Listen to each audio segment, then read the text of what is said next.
সংবাদ সবাইকে স্বাগত জানাচ্ছি আমি ফিরোজ তোহা। শুরুতে সংবাদ শিরোনাম জানিয়ে দিব সর্বশেষ গুরুত্বপূর্ণ আপডেট সংবাদ। শুরুতেই জানিয়ে দিব আইনি জটিলতায় আটকে গেল হেফাজতে ইসলামের নেতা মামুনুল হকের মুক্তি।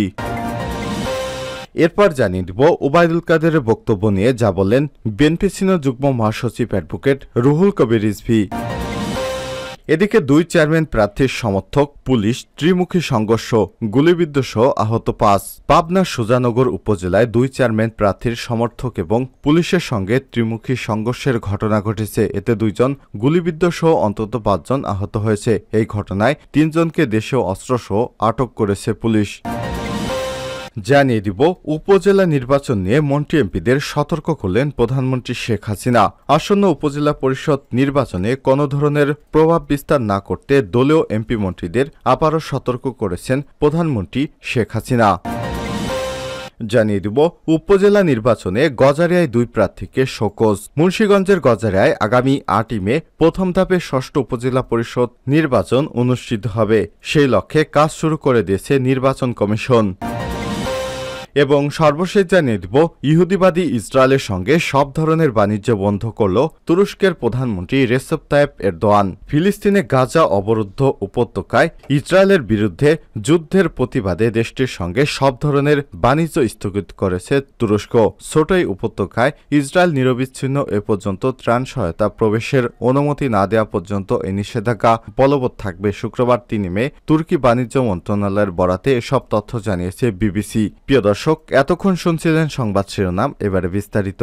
তবে তার আগে অনুরোধ থাকবে আপনি কোন স্থান থেকে আমাদের সংবাদটি দেখছেন কমেন্ট করে জানিয়ে দিন এই সংবাদ সম্পর্কে আপনার মূল্যবান মতামত। প্রিয় দর্শক, আপনি যদি আমাদের চ্যানেলে নতুন হয়ে থাকেন ভিডিওটি দেখতে দেখতে চ্যানেলটি সাবস্ক্রাইব করে রাখুন, যাতে করে আমাদের লেটেস্ট আপডেট সংবাদগুলো সবার আগে আপনার কাছে পৌঁছে যায়। এবারে বিস্তারিত। এলাকায় আজকে কিন্তু আইনি জটিলতায় আটকে গেল মামুনুল হকের মুক্তি। গাজীপুরের কাশিমপুরে হাই সিকিউরিটি কেন্দ্রীয় কারাগার থেকে হেফাজতে ইসলামের কেন্দ্রীয় যুগ্ম মহাসচিব মাওলানা মামুনুল হকের জামিনের মুক্তি পাওয়ার খবরে কারা ফটকে ভিড় করে তার সমর্থক হেফাজতে ইসলামের নেতাকর্মীরা। বৃহস্পতিবার 2 মে রাতে তিনি কারাগার থেকে মুক্ত হবেন এমন খবর পেয়ে তারা কারা ফটকে ভিড় জমান, কিন্তু শেষ পর্যন্ত আইনি জটিলতায় বৃহস্পতিবার তিনি ছাড়া পাচ্ছেন না বলে জানিয়েছে কারাসূত্র। কাশিমপুর হাই সিকিউরিটি কেন্দ্র কারাগারের senior jail super Subrata Kumar Bala জানান, মাওলানা মামুনুল হক গাজীপুরের কাশিমপুর হাই সিকিউরিটি কেন্দ্র কারাগারে দীর্ঘদিন ধরে বন্দী হিসেবে আছেন। বৃহস্পতিবার বিকেলে তার জামিনের কাগজপত্র কারাগারে পৌঁছেছে। অনেক মামলা থাকায় তা যাচাই বাছাই করা হচ্ছে। তবে মামুনুল হক আজ মুক্তি পেতে পারেন কিনা বা কখন মুক্তি পাবেন তা নিশ্চিত করতে পারেননি তিনি। তবে কারাগারের একটি সূত্র নিশ্চিত করেছে বৃহস্পতিবার ছাড়া পাচ্ছেন না মামুনুল হক। প্রসঙ্গত 2021 সালে 3 এপ্রিল নারায়ণগঞ্জের সোনারগাঁয়ে রয়্যাল রিসোর্টে এক নারীর সঙ্গে হেফাজত নেতা মাওলানা মামুনুল হককে অবরুদ্ধ করে স্থানীয় আওয়ামী লীগ নেতাকর্মীরা। পুলিশ ঘটনাস্থলে গিয়ে তাদের জিজ্ঞাসাবাদ শুরু করে। খবর পেয়ে হেফাজতের স্থানীয় নেতাকর্মীরা রিসোর্টে গিয়ে ভাঙচুর চালিয়ে তাকে ছিনিয়ে নিয়ে যায়। ঘটনার পর থেকে ঢাকার মোহাম্মদপুরের জামিয়া রহমানিয়া আরাবিয়া মাদ্রাসায় অবস্থান করেন মামুনুল হক। 15 দিন পর 18 এপ্রিল ওই মাদ্রাসা থেকে মাওলানা মামুনুল হককে গ্রেপ্তার করে পুলিশ। পরে 30 এপ্রিল সোনারগাঁ থানায় তার বিরুদ্ধে বিয়ের প্রলোভনে ধর্ষণের মামলা করে তার সঙ্গে রিসোর্টে অবরুদ্ধ হওয়া সেই নারী। যদিও এই নারীকে তার দ্বিতীয় স্ত্রী দাবি করে আসছেন মামুনুল হক। এরপর ওই মাসেই দেশের বিভিন্ন স্থানে তার বিরুদ্ধে রাষ্ট্রদ্রোহ সহ অর্ধশতাধিক মামলা হয়। পরে সেসব মামলায় তাকে গ্রেপ্তার দেখায় পুলিশ। গ্রেপ্তারের পর থেকে তিনি কারাগারে আছেন। ওবায়দুল কাদেরের বক্তব্য নিয়ে যা বলেন রুহুল কবির রিজভী। বিএনপি সিনিয়র যুগ্ম মহাসচিব অ্যাডভোকেট রুহুল কবির রিজভী বলেছেন, বিএনপি নেতারা কেউ হতাশ বা ক্লান্ত নয়, তারা দেশ ছেড়ে চলে যাচ্ছে না। বৃহস্পতিবার 2 মে রাজধানীতে এক অনুষ্ঠানে আওয়ামী লীগের সাধারণ সম্পাদক ওবায়দুল কাদেরের বক্তব্যের জবাব দিতে তিনি এসব কথা বলেন। এদিকে ঢাকা মহানগর উত্তর বিএনপির উদ্যোগে বাড্ডা এলাকায় পথচারীর মধ্যে খাবার পানি এবং স্যালাইন বিতরণ কর্মসূচির আয়োজন করা হয়। রুহুল কবির রিজভী বলেন, ওবায়দুল কাদের হতাশা জনতাকে শ্রাবণের বৃষ্টির ধারার মতো অনর্গল মিথ্যা কথা বলছেন। শত নিপীড়নেও বিএনপি নেতারা রাজপথে আছে এবং সরকারের পতন না হওয়া পর্যন্ত রাজপথে থাকবে। তিনি বলেন, মানুষের ভোটের অধিকার প্রতিষ্ঠা না হওয়া পর্যন্ত আন্দোলন চালিয়ে যাবে। আওয়ামী লীগের নেতারা, তাদের স্বজনেরা দেশ ছেড়ে চলে যাচ্ছে। বিএনপির এই নেতা বলেন, ব্যাংক লুট করে, হলমার্ক কেলেঙ্কারি করে, পদ্মা সেতু, মেট্রো রেল, ফ্লাইওভার নির্মাণের নামে টাকা লুটপাট করে সেই টাকা আওয়ামী লীগ নেতারা বিদেশে পাচার করছে। তারা মালয়েশিয়া, কানাডা, অস্ট্রেলিয়ায় সেকেন্ড হোম তৈরি করেন, তাদের স্ত্রী সন্তানদের, আত্মীয় স্বজনদের সেখানে পাঠিয়ে দিচ্ছে। বিএনপি নেতারা তো জেলে আসা যাওয়ার মধ্যে আছে, শত নিপীড়নেও রাজপথে কর্মসূচি অব্যাহত রেখেছে। তিনি বলেন, বিএনপি নেতারা দেশকে ভালোবাসেন বলেই তারা জনগণের অধিকার নিয়ে কথা বলছে, আওয়ামী লীগের মতো বিদেশে টাকা পাচার করছে না। বিএনপির কোনো নেতার নামে আপনারা কখনোই পাচার করার কোনো অভিযোগ পাননি, ভবিষ্যতেও পাবেন না। সুতরাং এ ধরনের কর্মকাণ্ড শুধুমাত্র আওয়ামী লীগের দ্বারাই সম্ভব। তারা টাকা পাচার করে বিদেশে পালিয়ে যাচ্ছে, বিএনপির নেতারা পালায় না।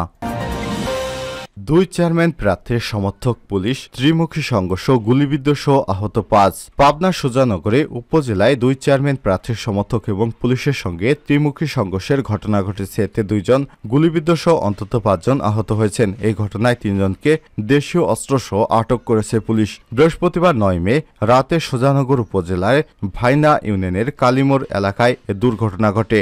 আহতরা হলেন ভাইনা ইউনিয়ন ভাইনা এলাকার রশিদ প্রামাণিকের ছেলে বাদশা প্রামাণিক 40, শেকেল শেখের ছেলে মতিন শেখ 50, মৃত আসগর আলীর ছেলে আব্দুল আওয়াল 35। অন্যান্যরা আহত এবং আটককৃতদের তাৎক্ষণিক নাম পরিচয় এখনো পাওয়া যায়নি। পুলিশ এবং নেতাকর্মীদের সঙ্গে কথা বলে জানা যায়, সন্ধ্যার দিকে ভাইনার কালিরমোড় এলাকায় বর্তমান উপজেলা চেয়ারম্যান, উপজেলা আওয়ামী লীগের সাধারণ সম্পাদক, চেয়ারম্যান প্রার্থী শাহিনুজ্জামান শাহিনের সমর্থকেরা দাঁড়িয়েছিলেন। এ সময় পাশ দিয়ে যা উপজেলা আওয়ামী লীগের সভাপতি, চেয়ারম্যান প্রার্থী আবুল ওহাবের সমর্থক শাহিনের এক সমর্থকের পায়ের উপর দিয়ে মোটরসাইকেল তুলে দেয়। এতে 2 গ্রুপের মধ্যে ছোট আকারের সংঘর্ষের ঘটনা ঘটে। এক পর্যায়ে আব্দুল ওহাবের সমর্থক ভাইনা ইউনিয়ন চেয়ারম্যান আমিনউদ্দিনের লোকজনের সঙ্গে শাহিনের সমর্থকদের সঙ্গে পাল্টা শুরু হয়। খবর পেয়ে ঘটনাস্থলে পুলিশ গেলে পুলিশের সঙ্গে শাহিনুজ্জামান শাহিনের সমর্থকদের সংঘর্ষ হয়। এতে 2 জন গুলিবিদ্ধ সহ অন্তত 5 জন আহত হন। এ বিষয়ে ভাইনা ইউনিয়ন চেয়ারম্যান আমিরউদ্দিন বলেছেন, আমার বাড়ির উপর শাহিনুজ্জামান শাহিনের লোকজন হামলা করেছে, আমার বাড়ি ভাঙচুর করেছে। পরে পুলিশ এসে তাদের প্রতিরোধ করে। এখন তাদের লোকজন কিভাবে আহত হয়েছে পুলিশই ভালো বলতে পারবে। এ ব্যাপারে সুজানগর থানার ভারপ্রাপ্ত কর্মকর্তা ওসি জালাল উদ্দিন বলেছেন, আমিন চেয়ারম্যানের বাড়ির উপর হামলার খবর পেয়ে সেখানে গেলে শাহিনের লোকজন পুলিশের উপর হামলা করে। আমরা পরিস্থিতি নিয়ন্ত্রণে আনতে শটগানের ফায়ার করলে একজনের পায়ে লাগে।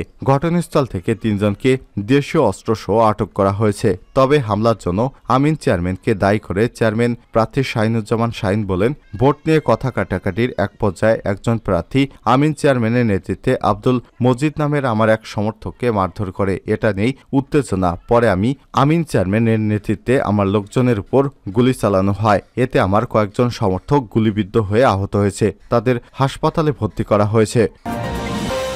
এবার উপজেলা নির্বাচন নিয়ে মন্ত্রী এমপিদের সতর্ক করলেন প্রধানমন্ত্রী শেখ হাসিনা। আসন্ন উপজেলা পরিষদ নির্বাচনে কোনো ধরনের প্রভাব বিস্তার না করতে দলীয় এমপি মন্ত্রীদের সতর্ক করেছেন আওয়ামী লীগের সভাপতি প্রধানমন্ত্রী শেখ হাসিনা। তিনি আরো বলেন, যারা নিকটাত্মীয় প্রার্থী করেছেন ভবিষ্যতে তাদের পরিবার নিয়েই থাকতে হবে, জনগণের ভোট তারা পাবেন না। বৃহস্পতিবার 2 মে অনুষ্ঠিত আওয়ামী লীগের সংসদীয় দলের সভায় তিনি সতর্কবার্তা দেন বলে বৈঠক সূত্র জানা গেছে। সংসদ ভবনে সরকারি দলের সভা কক্ষ সংসদ নেতা শেখ হাসিনার সভাপতিত্বে এই সভা অনুষ্ঠিত হয়। 6ষ্ঠ উপজেলা পরিষদ নির্বাচন অবাধ, সুষ্ঠু এবং নিরপেক্ষ করতে প্রশাসনকে সর্বাত্মক সহায়তা করার জন্য প্রধানমন্ত্রীর দলীয় সংসদ সদস্যদের নির্দেশনা দিয়েছেন বলে জানা গেছে। সূত্র জানায়, বৈঠকে দলীয় এমপিদের উদ্দেশ্যে প্রধানমন্ত্রী বলেন, উপজেলায় এমপিদের স্বজনদের ভোটে থাকা খারাপ, এটা করা ঠিক না। তাহলে নেতাকর্মীরা কি করবে? নেতাকর্মীদের তো জায়গার প্রয়োজন, সম্মানের প্রয়োজন। যারা এটা করছে তা খারাপ হবে, এর বিরুদ্ধে ব্যবস্থা নেয়ার ইঙ্গিত দেন প্রধানমন্ত্রী। এক সংসদ সদস্য জানান, প্রধানমন্ত্রী আমাদের বলেছেন, দলটা হলো সবার, সবাইকে সুযোগ দিতে হবে, দলকে কুক্ষিগত করে রাখা যাবে না। ছোট পরিবার, সুখী পরিবার এই নীতি নয়। আওয়ামী লীগ অনেক বড় করতে হবে আওয়ামী লীগের পরিবারকে। এমপিদের স্বজনদের ভোটে দাঁড়ানো ভালো কিছু না। এরকম হলে ভবিষ্যতে ভোট পাবে না, তাদের পরিবার নিয়েই থাকতে হবে, জনগণ ভোট দেবে না। দ্বাদশ জাতীয় সংসদ নির্বাচন প্রসঙ্গ টেনে প্রধানমন্ত্রী বলেন ৭৫-এর পর এবারে ভোট সবচেয়ে ভালো হয়েছে। উপজেলায় এরকম ভোট চাই। উৎসবমুখর ভোট হলেও ভালো। আমাদের স্লোগান হচ্ছে আমার ভোট আমি দেব, যাকে খুশি তাকে দেব, সেটাই আমরা চাই। স্বতন্ত্র এমপিদের বিষয় তিনি বলেছেন আওয়ামী লীগ সভাপতি। দলীয় এমপিদের উদ্দেশ্যে প্রধানমন্ত্রী বলেন আমার অনুমতি নিয়ে অনেকেই স্বতন্ত্র ভোট করেছেন, তাদের সঙ্গে ঝামেলা করা যাবে না। কোথাও কোথাও স্বতন্ত্ররাও ঝামেলা করছেন, আমি তাদের সঙ্গে বসবো। অন্য রাজনৈতিক দলের সঙ্গে প্রধানমন্ত্রীর বৈঠক করবেন বলেও জানান। এমপিদের উদ্দেশ্যে তিনি বলেন নির্বাচন শান্তিপূর্ণ, অবাধ, নিরপেক্ষ করতে হবে। নির্বাচনে কেউ প্রভাব বিস্তার করতে পারবে না। অবাধ নির্বাচনে প্রশাসনকে সার্বিক সহায়তা করতে হবে। জানা গেছে বৈঠকে এক এমপি প্রধানমন্ত্রীর কাছে উপজেলায় একক প্রার্থী ঠিক করে দেওয়ার প্রস্তাব করেছেন। তিনি প্রধানমন্ত্রীকে উদ্দেশ্য করে বলেন আপা, দলের অনৈক্য হচ্ছে, এটা খুব খারাপ হচ্ছে। কাউকে একক প্রার্থী করলে সমস্যা হবে না। তবে প্রধানমন্ত্রী সেই এমপির কথার উত্তর দেননি। পরে ওই এমপি আবারও বলেন শাসনের লোকেরা বিভিন্ন জায়গায় প্রার্থী দাঁড় করাচ্ছে, তারা আমাদের গুরুত্ব দিতে চায় না। জবাবে প্রধানমন্ত্রী বলেন তোমরা নির্বাচিত প্রতিনিধি, সেটা কেন হবে? তোমরা যদি তাদের কাছে যাও, কোনো দুর্বলতা থাকে তাহলে তো তারা তোমাদের পেয়ে বসবে, তা না হলে তোমাদের প্রশাসন কেন গুরুত্ব দেবে না? পরে নারায়ণগঞ্জ ১ আসনের সংসদ সদস্য গোলাম দস্তগীর গাজী বলেন আমার ছেলে নির্বাচন করতে চেয়েছিল, কিন্তু আপনি নির্দেশনা দেওয়ার পর সে করছে না। তখন প্রধানমন্ত্রী বলেন ভালো করেছো। বৈঠকে আওয়ামী লীগ সাধারণ সম্পাদক ওবায়দুল কাদেরকে বক্তব্য দিতে বললেও তিনি কোনো কথা বলেননি।